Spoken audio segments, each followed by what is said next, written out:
Alguém que está lutando uma batalha na mente Imagine. tem que ter um nível de disciplina, de cuidado, de treino, de entender o que eu faço com cada pensamento, com cada emoção, como é que eu reajo a cada um desses pensamentos disfuncionais, porque é o que você estava dizendo. Eu posso impedi-los?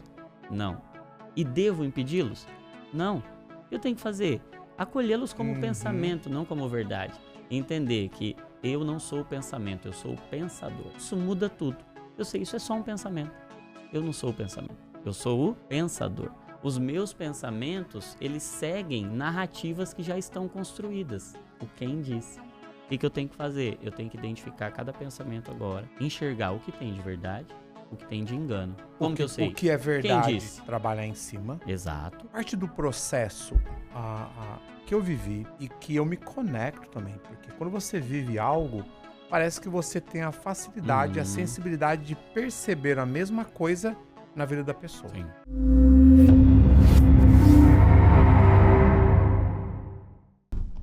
Olá a todos, sejam bem-vindos ao Royal Bcast, alavancagem com propósito. Existe algo que as pessoas perdem, elas não prestam atenção que o poder do conhecimento, quando você tem clareza do que você está fazendo, o porquê está fazendo, e você começa a fazer perguntas, a alavancagem na sua vida pode ser algo exponencial. E hoje eu tenho um convidado muito especial, amigo, uma pessoa que na minha trajetória me ajudou muito. Então, fica ligado porque o nosso bate-papo vai ser leve, ao mesmo tempo de uma importância muito grande para a sua vida. Então, quero apresentar aqui meu amigo Jonathan Leonel. Seja bem-vindo. O Jonathan, ele é médico de família com atuação em neurociência e comportamento, criador do projeto Divinamente e do livro Divinamente. Seja bem-vindo, um prazer receber você aqui, direto do Brasil, Bragança Paulista. Uma honra, viu? Obrigado pelo convite. Muito feliz de estar aqui com você. Obrigado.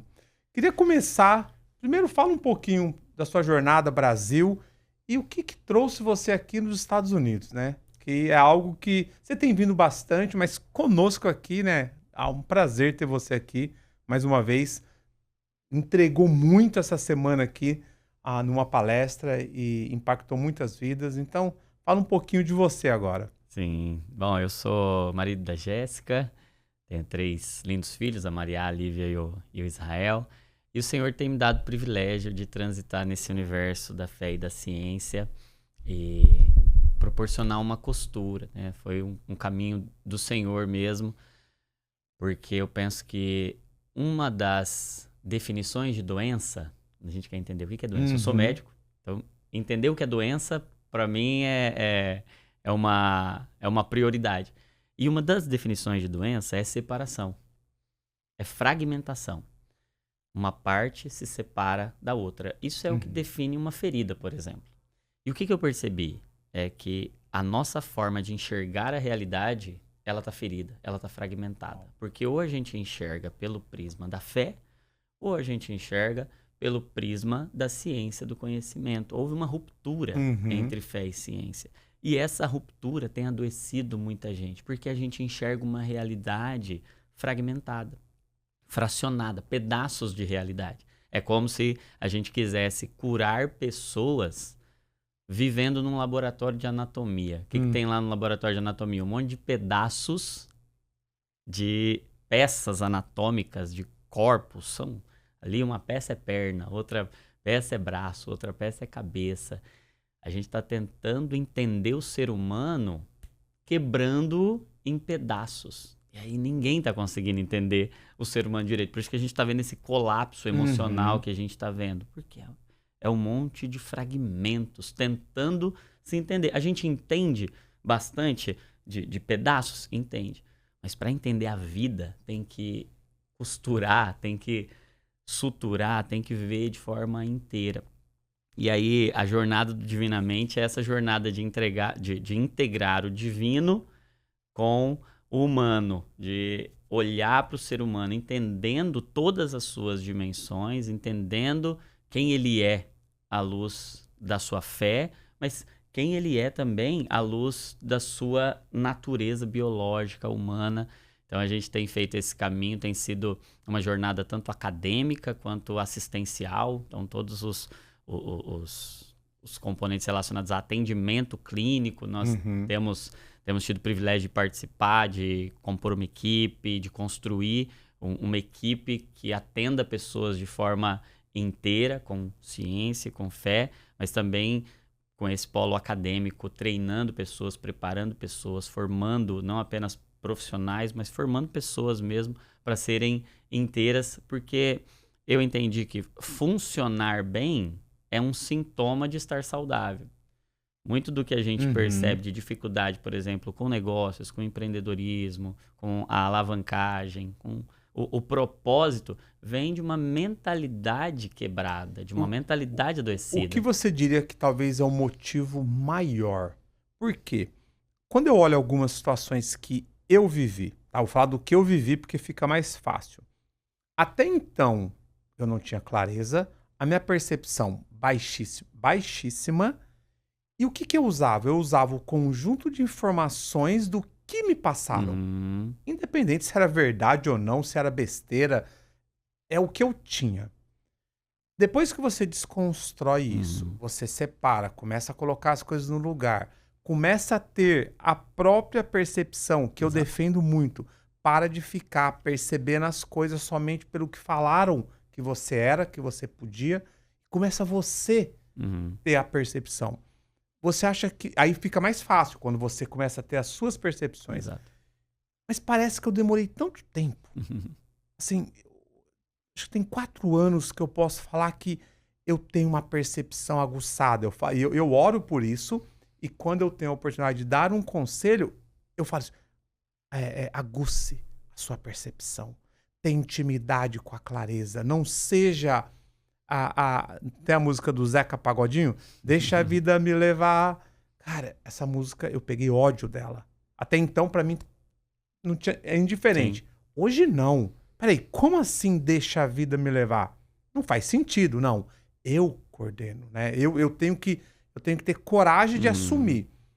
Então, hoje eu consigo falar que é um pouco mais fácil. Sim. Mas me dá aí um insight. Como é que a pessoa que tá, né? O ouvinte agora, ele fica pensando, mas eu também não sei. Sim. O que você diria que pode talvez dar esse primeiro... a pessoa ter essa primeira percepção de direção e de algo novo? Sim. Eu diria que o principal problema do mundo é conhecimento. Tudo está enraizado no que eu conheço ou desconheço. Não é à toa que quando o que eu entendo como a grande quebra da realidade, a grande quebra do ser humano, que é o que biblicamente os teólogos vão chamar de queda, de pecado, lá no jardim, a história da humanidade, não foi comer um fruto, não foi comer uma maçã, comer uma fruta, foi o fruto do conhecimento do bem e do mal. Então, o que desconfigura a criação é o conhecimento errado. É o conhecimento de algo que eu não fui feito para conhecer, ou o desconhecimento de algo que eu devia conhecer. Por isso que quando o Senhor vem lá, seguindo a narrativa, o homem peca, ele se vê agora nu, ele vê que falta algo nele. É como se ele tivesse privado de algo que antes ele conhecia, agora ele não conhece mais. Ele começa a sentir vergonha um do outro. Ali a gente está diante da primeira crise institucional, vocacional, profissional, de identidade. A gente está diante de uma crise que vem se perpetuando de lá até cá. A gente vai repetindo essa história. E aí a pergunta que Deus faz para ele, depois de perguntar onde é que você está, é: quem te disse? E aí, para mim, é onde se responde a sua pergunta. Quem disse para você isso que você sabe? Porque há uma probabilidade muito grande da gente ter ouvido vozes que não são a voz da verdade, a realidade, o conhecimento adequado, mas eu ouvi um monte de coisa. Eu ouvi que se tornou verdade. Eu me torno aquilo que eu acredito que sou. E como eu acredito? Eu ouvi de alguém. A questão é, quem me disse que eu sou o que eu acho que sou? Quem disse que você é o que você acha que você é? Se você está confiando em qualquer outra voz que não a voz de Deus sobre você, porque... Tá, mas aí eu quero provocar num ponto. Então, perfeito. Nós ouvimos vozes, então eu vou trazer agora um ponto. Geralmente essas vozes são de pessoas influentes Sim. e com autoridade na nossa vida. Uhum. Então eu vou dar exemplos. Meu pai, minha mãe, meu tio, pastor. Sim, um professor, Um amigo. professor, um amigo que você conectou. Sim. Uma pessoa que tem uma influência maior sobre a nossa vida e não quer dizer que seja verdade Uhum. aquela informação que eles passaram. Por quê? Foi baseado em algo que eles tinham para Exatamente. dar ali. Mas na sua fala, o que me chamou a atenção mas você tem que ouvir a voz de Deus. Uhum. Mas como é que eu escuto a voz de Deus? É, interessante. Né? Até hoje, e olha que eu comentei com você que a minha intimidade com Deus, ela era rompida. Até meus 44, 43 anos de idade, rompida. Eu sempre me coloquei como cristão, igreja, mas relacionamento, intimidade eu não tinha, porque primeiro eu tive que conectar com meu pai para que eu pudesse acreditar que eu poderia ter uma certa intimidade. Olha aí, até meus 44. Depois, escutar a voz de Deus foi mais um processo, porque se você não tem relacionamento, como é que você para escutar alguém? Exato. E a pergunta é essa, como é que eu consigo escutar a voz de Deus? Sim. É com o tempo? Tem algum tipo de momento, né, cara? Você para, fica em silêncio. Me ajuda nisso, porque... Sim. Eu diria que a gente vai aprendendo a ouvir a voz de Deus de maneiras diferentes, assim como nós dois aqui, a gente vai conversar de maneiras diferentes. Por exemplo, eu posso estar aqui e você aqui, ou eu posso estar lá no Brasil e você aqui, eu posso te mandar um texto, eu posso te mandar um áudio, eu posso te mandar um vídeo, eu posso ir almoçar com você, jantar com você. Você vê como existem várias maneiras de ouvir uma mesma voz, no sentido de nós termos relacionamento e diálogo. Eu penso que a nossa jornada com Deus, ela também vai ter momentos diferentes em que a gente vai ouvir Deus de forma diferente. Por onde a gente começa? A gente começa vendo Jesus. Porque qualquer revelação de Deus que não seja compatível com a revelação de Jesus, quem é Jesus? Jesus é Deus na linguagem do homem. Então, como que eu ouço Deus de forma natural? É vendo o que Jesus fez, quem ele é, o que ele disse. Não precisa ser algo pessoal para mim. É como se Jesus fosse a própria linguagem de Deus. O que Deus fala sobre o homem? É Jesus. Como Jesus entregou identidade para as pessoas. O que Jesus disse sobre as pessoas. Quando ele encontrou uma mulher adúltera, que era rejeitada, desprezada pela sociedade, ele não a julgou pelo seu comportamento. Ele tentou entender a sede daquela mulher, a angústia daquela mulher. Então ele vai devolvendo identidade.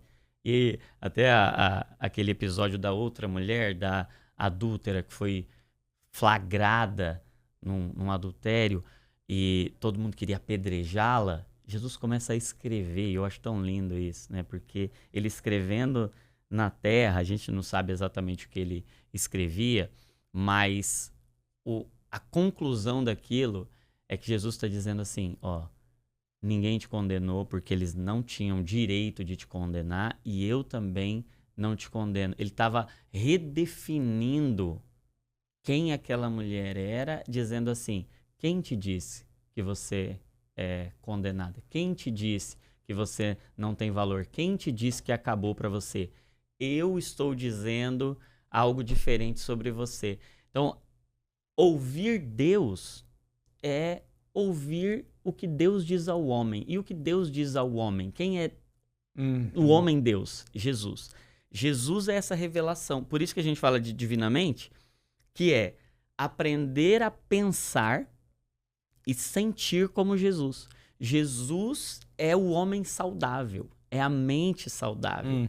Imagina um padrão de mentalidade de Jesus em que ele, quando ofendido, sabe reagir de modo que ele não carrega a ofensa dentro do coração. Ele é ofendido, mas ele não leva o ofensor consigo. Ele diz, Pai, perdoa-lhes porque eles não sabem o que fazem. Imagine alguém que diante da rejeição não se sente rejeitado, não carrega a rejeição dentro de si. Pelo contrário, ele abre as portas do céu e acolhe agora, por meio da rejeição, ele é aquele que aceita o mais vil pecador. Então, é alguém que em 3 anos tem um nível de performance mental incrível. Em 3 anos ele muda a história da humanidade, forma uma equipe de 12 que revolucionou o mundo e a gente está hoje aqui falando dele. Ele não é só um modelo religioso.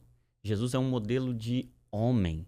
Ele é o homem perfeito. Então, se a gente quer aprender a ser um empreendedor, Jesus é o modelo. Se a gente quer aprender sobre saúde, Jesus é o modelo. Se a gente quer aprender sobre educação, Jesus é o modelo. Sobre política, Jesus é o modelo. Sobre tudo, porque ele é o ser humano, como o ser humano foi feito para ser.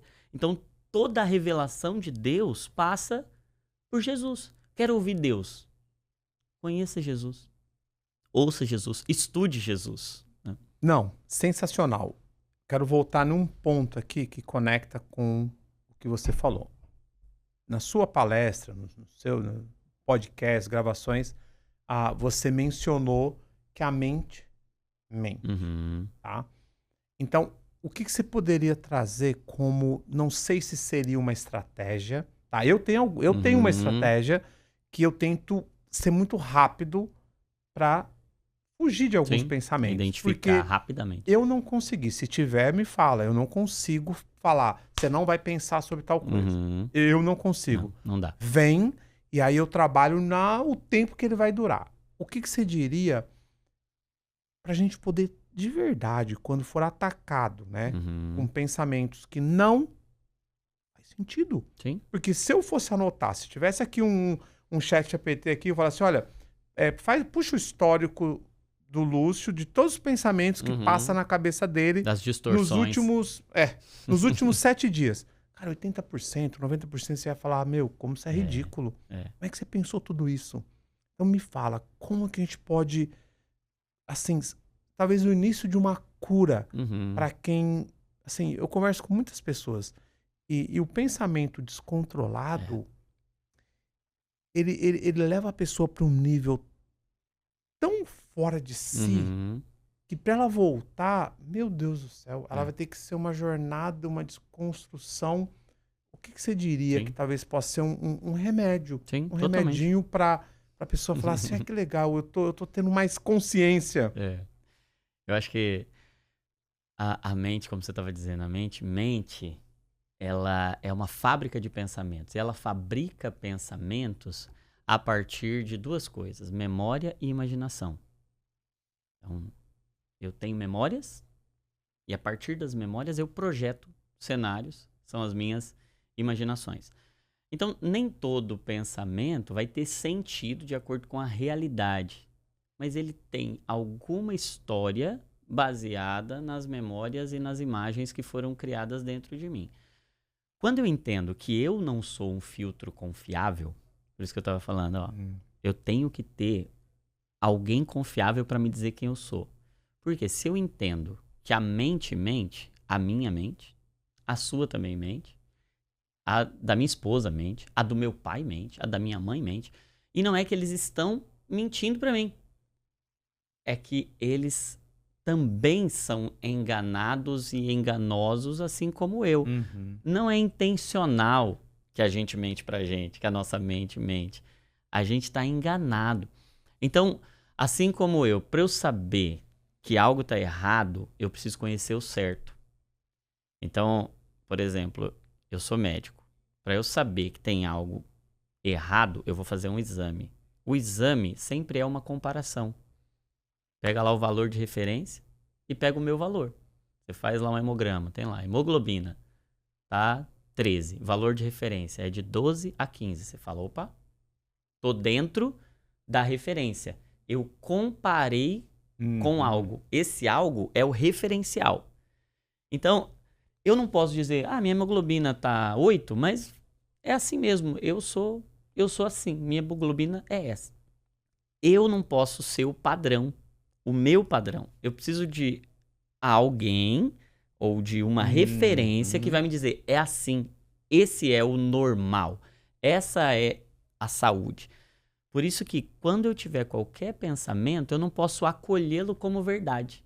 Eu tenho que acolhê-lo como pensamento. E como que eu vou identificar se ele é verdade ou não?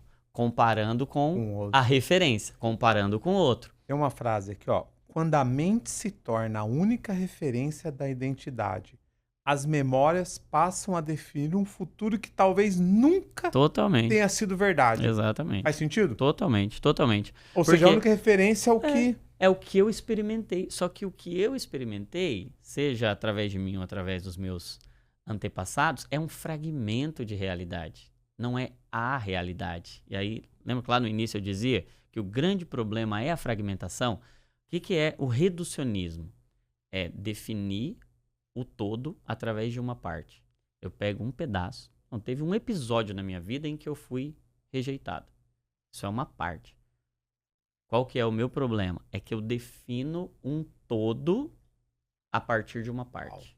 Esse é o problema do reducionismo e esse é o problema da humanidade. É a gente tentar definir o todo por uma parte. E o ser humano, ele é irredutível. Não dá para reduzir a complexidade de quem o Lúcio é, imagem e semelhança de Deus, uma criatura que expressa o próprio Deus, para reduzir a um episódio da vida. Seja ele um evento terrível, como um abuso, por exemplo. Como um que talvez trauma. Foram segundos, mas que desconfiguram uma identidade. E define agora o todo. Eu sou isso aqui. Eu sou a experiência que eu vivi. Não, ninguém pode se definir como um todo através de uma parte. Mas o nosso natural, o nosso cérebro natural, ele faz isso, porque ele ficou desconfigurado. Por isso que a gente precisa preparar a mente. Assim como um atleta, ele precisa preparar o corpo para jogar uma competição como a Copa do Mundo, por exemplo. Ele não pode chegar lá sem preparo físico. A nossa jornada natural não é de uma performance saudável na nossa mente se a gente não preparar a mente, se a gente não tiver o mesmo nível de esforço de um atleta. Imaginando, se um atleta que vai lutar com o corpo, ele tem um nível de disciplina, de cuidado, de zelo.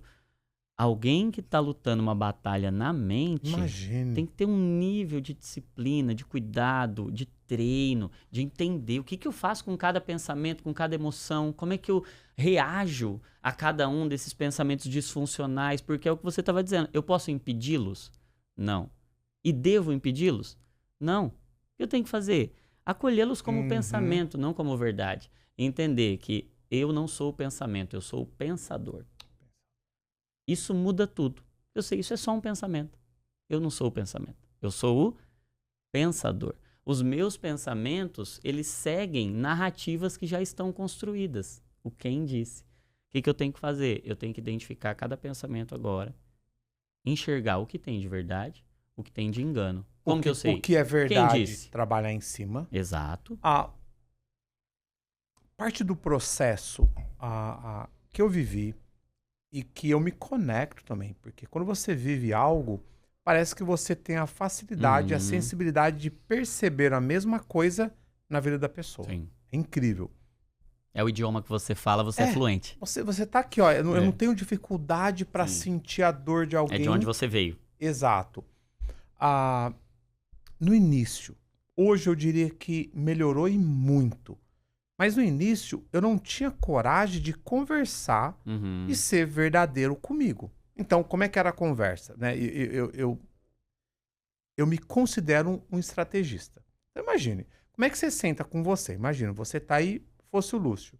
E eu falasse, então, Lúcio, e aí? Sabe aquela paradinha ali? Eu tive muitas conversas desse nível, tá? Legal. E aí, Lúcio? E eu falo que as minhas primeiras conversas, sabe como que eram? Não era face assim, ó, olhando pra você. O Lúcio, com quem eu conversava, ele tinha uma capa E ele não olhava pra mim. Olha. Olha, eu me arrepio, sabe por quê? Foram minhas primeiras conversas. Eu não tinha coragem de encarar quem eu era. Meu Deus. E olha que interessante, eu deixo até como exercício pra você, porque eu entendo a dificuldade da pessoa conseguir encarar ela. Uhum. Porque ela se escondeu tanto de quem ela era, que depois fica algo difícil. Sabe aquela pessoa que você não conhece? Imagina um pai, que ele é seu pai, mas você nunca o conheceu. Sim. Você, depois de 30, 40 anos, você fala, esse aqui é seu pai. Uhum. Não, peraí, como assim? Então você tem uma dificuldade, não tem intimidade. E eu lembro que eu chegava e eu falava, e aí, Lúcio, Uhum. hoje, vamos conversar de verdade? E eu acho que eu fiz isso por uns 30 dias. E isso é da minha cabeça, tá? Teve um dia, quando eu cheguei, é como se virasse e falasse assim, hoje eu vou conversar com você. Eu vou falar pra você, foi uma conversa tão íntima, foi tão poderosa, tão vergonhosa. Foi assim, um conjunto de emoções que foi ali que eu comecei a dar resposta. Olha que doido. Como é que você dá resposta que não é verdade pra você mesmo, Uhum. mas você sabe qual é a verdade? E ali começou um relacionamento real. Aí aos pouquinhos, aí daqui a pouco eu falo, tá vendo essa verdade aqui? Eu não consigo resolver não. E aí Deus falou algo no meu coração que foi muito gostoso escutar. Lúcio, fica tranquilo. Tá vendo essa verdade que você não foge? Ela é verdade, ela vai ter que ser resolvida, só que você não tá dando conta. Tá tudo certo, não se condene, não se culpe, porque talvez a resposta, o conhecimento, o que você precisa para resolver essa aqui, tá nessa próxima que você tá resolvendo já. É isso. Aí você vai ter coragem. Então, essa dificuldade de conversar com você mesmo. Fazer as pazes. É coisa da minha cabeça ou ela é não, real? Sabe o que eu imagino, Lúcio? Que a maioria de nós vive em guerra consigo mesmo. A gente tem uma impressão que a gente precisa se vencer. Que a gente precisa vencer a gente. Só que essa mentalidade de guerra, ela não é, na minha impressão, nem a vontade de Deus. Porque Deus quer que a gente faça guerra contra o pecado, não contra a gente. Por exemplo, eu vejo muitas pessoas dizendo assim, você tem que vencer sua mente, você tem que vencer sua ansiedade, você tem que vencer sua tristeza. Não é sobre vencer você mesmo, porque toda vez que você cria uma guerra contra você, você cria um Lúcio que é seu rival. Você cria um pedaço de você que é seu inimigo. Então você não consegue olhar no olho dele. Nossa, muito bom. Você tem raiva dele, Nossa. ele tem raiva de você, porque ele é um pedaço de você que não funciona do jeito que você queria. Aí você não ama esse pedaço do Lúcio. Não, Por isso que não tem não conexão. Suporta. Você não suporta, você queria que morresse um pedaço de você. Como é que você lida com um pedaço de você que você odeia? Aí o que está acontecendo? Uma desconexão. Sabe o que é doença? Desconexão, separação. Forte, hein? Uma alma doente é uma alma que não está reconciliada, não está abraçada, não está inteira. Você tem pedaços de você que você não suporta. Aí o que a gente vai fazer? É trazer para conversa como um marido e mulher. Por isso que a Bíblia traz essa ideia de que o casamento, uma só carne. É a mesma imagem que a gente tem aqui. Eu comigo, com a minha história. E aí você estava dizendo algo, a verdade. Como é que a gente sabe a verdade? Tem um termo para verdade no hebraico. O termo verdade no hebraico, ele é composto da primeira letra do alfabeto, a última letra do alfabeto e a letra do meio do alfabeto hebraico. É o Aleph, o Tav e a letra do meio ali, né? E qual que é a ideia? E o hebraico é um idioma interessante, né? Porque é o idioma que Deus se comunica com o povo no Antigo Testamento. Qual que é a ideia? É que verdade é começo, meio e fim. A verdade não é o começo, que é o lugar onde você está. É de onde você veio. A verdade é aquilo, você não pode negar sua origem, sua história, o que você não fez, as pendências que você tem, as coisas que você não gosta em você. Ela faz parte da verdade. Você tem que encarar essa verdade. Mas ela é o começo. A verdade não é só o começo. Ela é o meio e o fim. Então, como eu conheço a verdade? Eu olho para o começo, enxergo o meio E tô andando por um propósito, aquele é o meu fim. A verdade é aquilo ali, é essa construção, é o sentido inteiro, não esse fragmento. Isso é tão forte porque as pessoas estão se permitindo e se definindo pelo início, então. Ou seja, o início se tornou o fim dela. Exatamente. Quando o início se torna fim, aí a gente tem exatamente o que a gente está falando. É uma vida que acaba numa perda, num episódio. A minha mãe, nossa, eu lembro coisas assim que eu conversei com ela, mas o que mais me marcou da minha mãe, pensa esse jeito meu doido, agitado, com 14 anos. Eu era um terror. Eu não fugia da escola, vivia na rua. Eu ia para eu moro no interior de São Paulo, Jundiaí. Eu ia para São Paulo para comprar um pacote de bombom que custava R$20. E aí vinha 20 unidades, eu vendia cada um por 2. Então, minha cabeça era mil. Eu lembro que eu deitava num barranco vermelho ainda, não tinha nem asfalto. E eu viajava. Eu ficava pensando, eu me via viajando de avião, não tinha nunca entrado num avião, nunca, acho que tinha saído nem da cidade, pra você ter ideia. Então, eu era, assim, eu bagunçava muito, moral da história. Eu falo que Deus me livrou de droga, de coisas, né, absurdas. E minha mãe chegava, Lúcio, vem aqui. Não permita que olha que sabedoria, que este momento que você está vivendo e o que estão falando de você defina quem você vai ser. Isso. Eu não tinha nem noção do que ela estava falando. Mas, ó, ficou aqui. E teve coisas que de verdade não permiti. E teve muitas que eu permiti. Mas olha que poderoso, né? Você conseguir não definir o que alguém vira e fala pra você. Acho que é um domínio. É isso, cara. Acho que é um domínio, acho que uma proteção tão grande, uma blindagem tão grande que você tem que ter pra conseguir rejeitar. Porque a palavra bate, acabou. Você escutou, você sentiu. E aí você tem que reagir a algo. Totalmente, totalmente. Eu diria que nesse processo de gestão dos pensamentos, que é um processo tão sensível, ter clareza de que um episódio é um episódio, uma história é uma história, e que quem me diz a verdade não é o episódio que eu tô vivendo, não é o momento que eu tô vivendo. Sabe, eu gosto de enxergar a mente como um intérprete da realidade.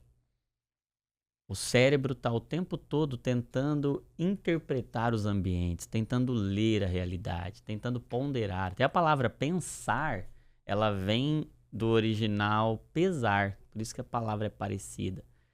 Ela está tentando ponderar, dar os pesos corretos, dar as dimensões corretas. Então, diante da vida, qual que é o nosso trabalho? Qual que é o peso disso aqui? É um episódio. Qual que é a dimensão desse episódio diante da história, diante de quem eu sou? E não deixar uma coisa pequena se tornar uma coisa grande. Não deixar uma coisa grande se tornar uma coisa pequena. É garantir fidelidade. A ideia de fidelidade vem dessas balanças que são fiéis, que são justas. Eu não posso permitir que algo que é pequeno se torne grande para mim. E eu não posso permitir que algo que é grande se torne pequeno para mim. Isso é viver uma vida fiel, é viver uma vida saudável. E aí eu acho que junto com administrar os pensamentos, vem administrar os sentimentos, as emoções. Porque junto com o pensamento, sempre vem um sentimento. Sente, é como se fosse real, incrível, exatamente, né? E a gente tem mais medo do sentimento do que do pensamento.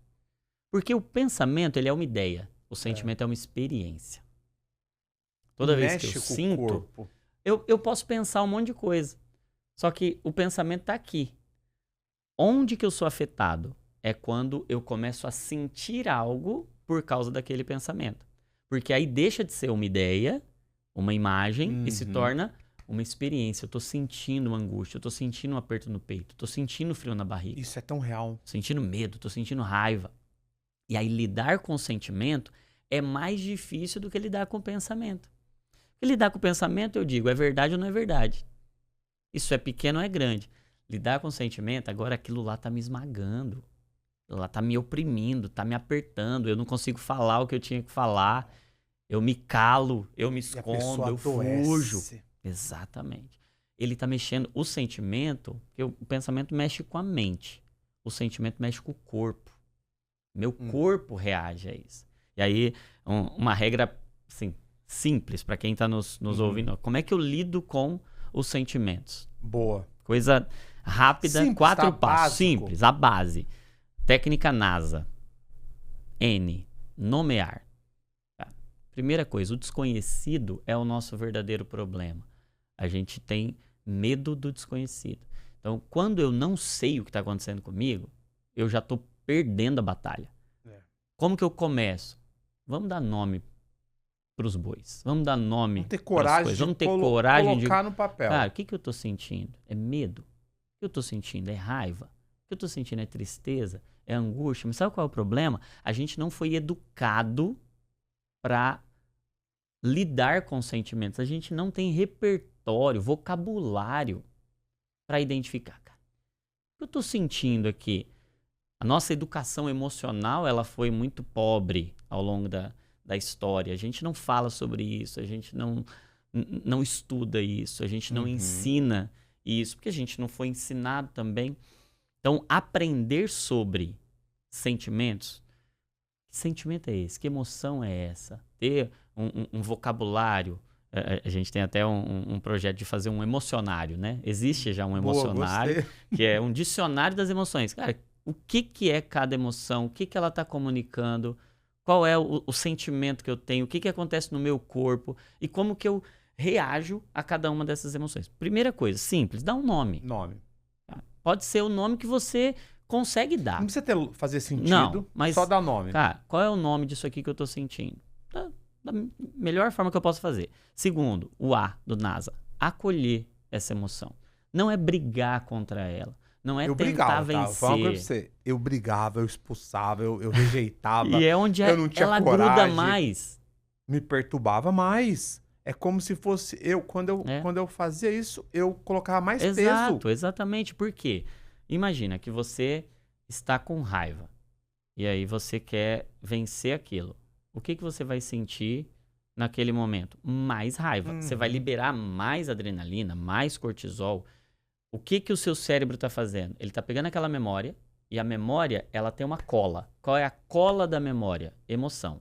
Por que você tem coisa que lembra e coisas que não lembra? As memórias que fixam são memórias que têm emoção. Ou seja... boa ou ruim. Quanto mais você lembra de alguma coisa e se afeta muito com aquilo, mais fixa aquilo. Claro que é fingir que não está acontecendo nada? Também não dá. O que eu tenho que fazer agora? Acolher a emoção, acolher o sentimento como um mensageiro. Cara, imagina que vem aqui um carteiro te entregar uma carta. Ok, você vai brigar com o carteiro? Ele está trazendo uma mensagem de que tem algo não resolvido. Já mete o pé no cara, sai daqui. Sai daqui, porque o cara veio trazer uma notificação que você não queria receber. E aí você nem sabe o que estava lá dentro. Exatamente. Você só joga. Exatamente. Muito é bom. O que a gente faz com as nossas emoções. Emoção é carteira do coração. Ela está trazendo para nós histórias que estão sem começo, meio e fim. Boa. E aí a gente vai ter que olhar, acolher aquela emoção. Tá, vamos dar um exemplo. Ansiedade. Cara, eu tô ansioso. Ok? Acolhe a ansiedade. Para de ficar brigando contra ela. Aceita que você está lidando com ansiedade. Só de você aceitar, você já tira muito daquela adrenalina sobressalente. Daquele cortisol que viria naquele momento. Cara, mantenha a tranquilidade. Tá tudo bem, eu só tô ansioso. Okay. Eu não sou a ansiedade. Eu não sou ansioso. Eu estou ansioso. Não defini o todo por uma parte. É um momento, tá tudo bem, é natural. Terceiro, o S. Aí eu nomeei, acolhi, agora eu vou sair de dentro da emoção. Cara, eu não sou isso aqui. Eu me desprendo disso. E é legal a gente fazer esse exercício de descolamento, que é o que você fez. Deixa eu sair e ver. Eu sou esse aqui. Aqui tá a situação, tá o Lúcio, tá o problema. Mas no começo eu me sentia meio doido. Eu tinha vergonha de compartilhar esse exercício. Hoje não tô nem... Mas me fez muito bem. Isso é uma técnica sofisticadíssima. é o desprendimento. Cara, entende, você é você e é irredutível. Essa emoção, esse problema, essa situação é o problema, a situação, é uma emoção, eu desprendo. Eu não me defino por isso, eu não me conecto de forma definitiva. É uma parte do que eu tenho, mas não é quem eu sou. Então, eu saio. É como se eu pegasse um elevador e fosse pro 2º andar e olhasse de lá de cima. Mas, cara, deixa eu ter uma visão mais ampla dessa emoção aqui. Então, eu paro de brigar com ela, saio de dentro dela, olho para minha ansiedade, para meu medo, para minha raiva, para minha tristeza. Não sou isso aqui, tenho que administrar isso daqui. E o 4º passo, que eu acho que é onde a gente tem mais dificuldade, que é agir em direção. Então, o primeiro, nomear, nome, acolher, sair e agir agora de acordo com os seus valores e de acordo com a verdade o agir, que você acha você que é o sabe. mais difícil? Eu acho que é. Porque a maioria de nós, para agir, vai ter que enfrentar. Você vai ter que ter coragem de olhar nos olhos de quem você sempre fugiu. Ainda que seja de você mesmo. Ainda que seja da sua história. Ainda que seja dos seus traumas. Das mágoas que você carrega dentro de você. Do ressentimento que ficou. E você vai ter que agir em direção a quem você de fato é. Que é o começo, meio e fim. O Lúcio de Deus, aquele Lúcio de verdade que a gente ontem conversava. E não o da vida vivida, nem da vida imaginada. Aquele Lúcio que você fala, cara, eu não sou esse cara aqui que foge, eu não sou esse cara aqui que se cala, eu não sou esse cara aqui que não fala e não cria. Aí você vai ter que ir lá encarar e agir de acordo com a verdade aqui. E esse agir não vai ser baseado no sentimento, porque o sentimento está preso no medo. Você vai ter que agir baseado no valor. Então, o grande ponto é, você sai do sentimento, vai para os valores. Cara, quais são os meus valores inegociáveis? E aí eu não ajo movido pelo que sinto. Eu ajo movido pelo valor para enfrentar aquilo que sinto. Esse caminho são 4 passos. É fácil de gravar, mas se a gente coloca isso em prática, isso revoluciona a vida. Uau, sensacional.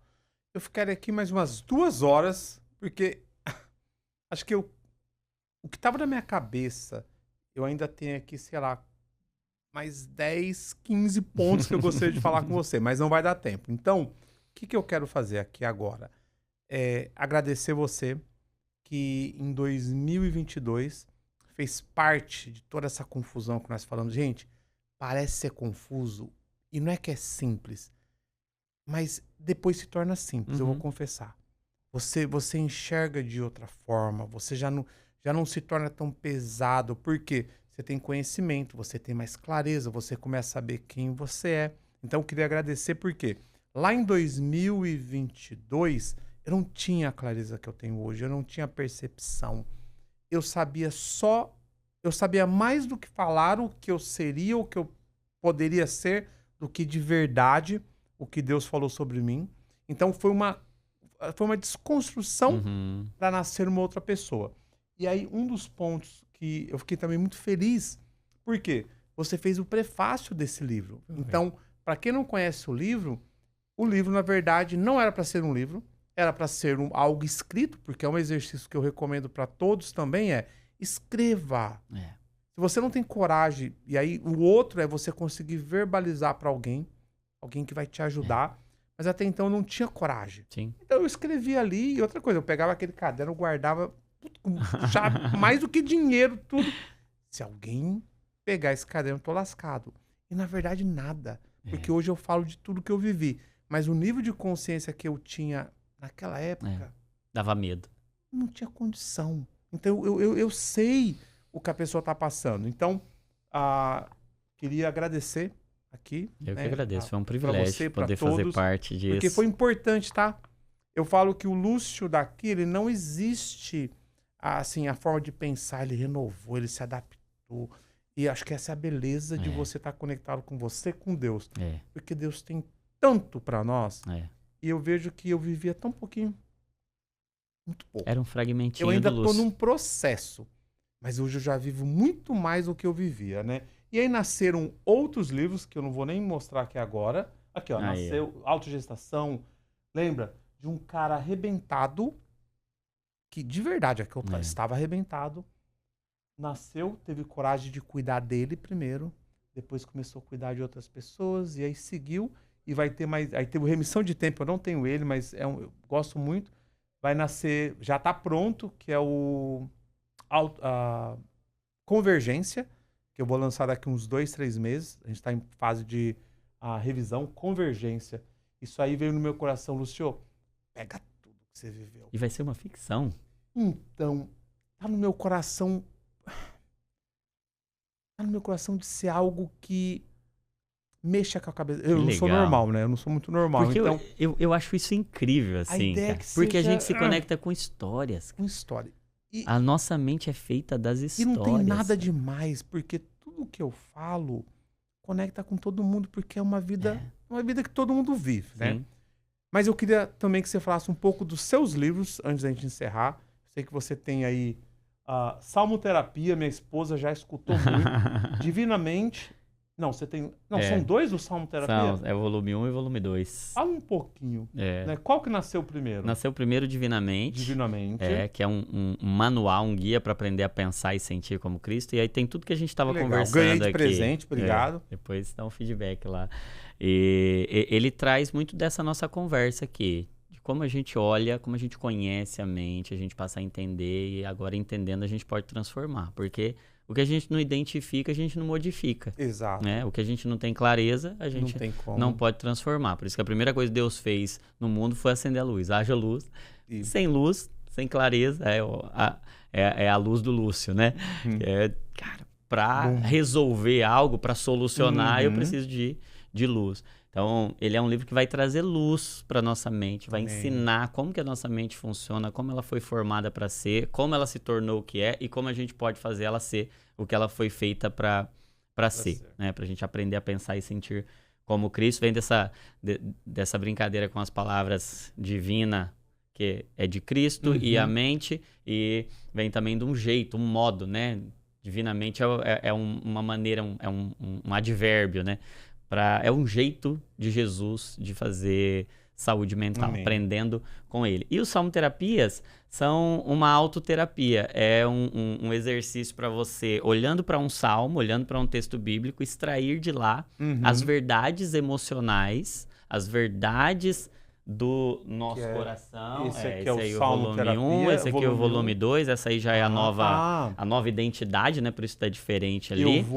Eu deixei aqui, ó, eu comprei, acho que você deixou 3 livros de cada um aqui.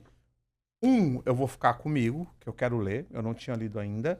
E 2 eu vou deixar aqui. Quem estiver escutando esse podcast, e pode ir no meu Instagram, eu sou Lu Santana, manda uma mensagem, eu quero muito esse livro. Então, olha o que eu vou lançar aqui.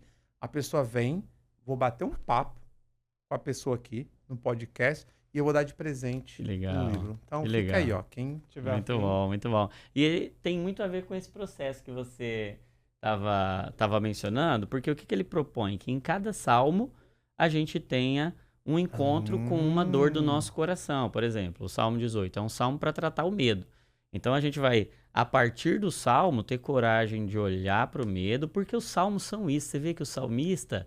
E tem exercício. E aí, no final, você faz o que você fazia. Você vai escrever a sua oração, o seu salmo ali, porque a escrita terapêutica é uma ferramenta poderosíssima de tratamento do coração. Muito bom. Também. Né? Obrigado. Obrigado, meu amigo. Ó, só quero relembrar aqui, ó. NASA, nomeie, acolha, saia e haja. É isso aí. Né? Que eu acho que é o que a gente mais tem a dificuldade. Obrigado. Queria que você deixasse uma mensagem para os nossos ouvintes, o que tiver no seu coração, fica à vontade. Sim. Uma mensagem que eu creio que é muito necessária para os nossos dias, é essa mensagem de que, de fato, há esperança. O começo, o meio e o fim tem um nome.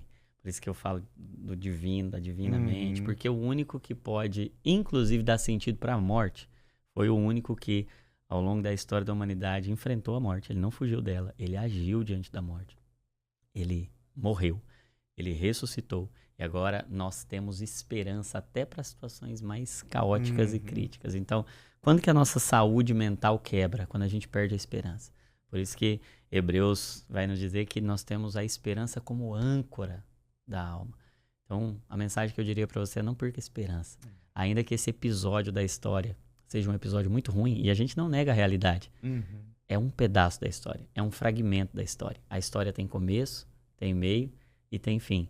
E Jesus é o caminho, verdade e vida. Ele é o alfa, que é o começo, e ele é o ômega, ele é o fim. Então a gente não precisa ter medo de enfrentar o que tem que enfrentar, ainda que a gente perca, ainda que a gente saia todo arrebentado. Não é o fim, é um pedaço da história. Amém. O começo, o meio e o fim, a gente já sabe. Amém. E para quem quer entrar em contato com você, comprar seu livro, deixa também... Entra aí ou no site então, ou no Instagram. O Instagram é Dr. Jonatas Leônio. E aí a gente tem também o divinamente.saúde. A gente tem pós-graduações, cursos para profissionais de saúde. A gente tem hoje 2 pós-graduações, montando a 3ª pós-graduação. Tem um curso de formação para terapeutas e conselheiros também do Divinamente, para a gente formar terapeuta, online conselheiro. Online ou presencial? Online. Legal. E aí, agora, como compartilhei com você, estamos abrindo... estamos no processo de construção das instalações da escola e da faculdade, para aí a gente começar a ter cursos presenciais lá também. Vou colocar aqui a escola. Não deu nem pra gente falar do projeto. Vai ficar, já tá certo. Na próxima vez que você voltar para os Estados Unidos, o 2º episódio aqui. Olha que vai ser lindo. Vai ser. Passa um pouquinho. Vai ser lindo, lindo, é um lindo. Complexo, a gente quer. Né? É um complexo. É um complexo que inclui, a gente vai ter ali no mesmo espaço a igreja, a Família de Dioscópio, em Bragança Paulista, que é uma igreja extremamente saudável, que tem abençoado assim, as nações. E a gente vai ter lá dentro do complexo, aqui a igreja, então, e aí lá a gente vai ter a escola, a faculdade e um hospital, se assim o Senhor Deus, nos permitir, né? Conecte vocês com grandes empresários. Amém. Que tenham... Você sabe que eu tenho uma escola no Brasil. Ontem eu comentei com a minha irmã, Lucimara. Ela falou, eu quero ir lá visitar, pode contar comigo.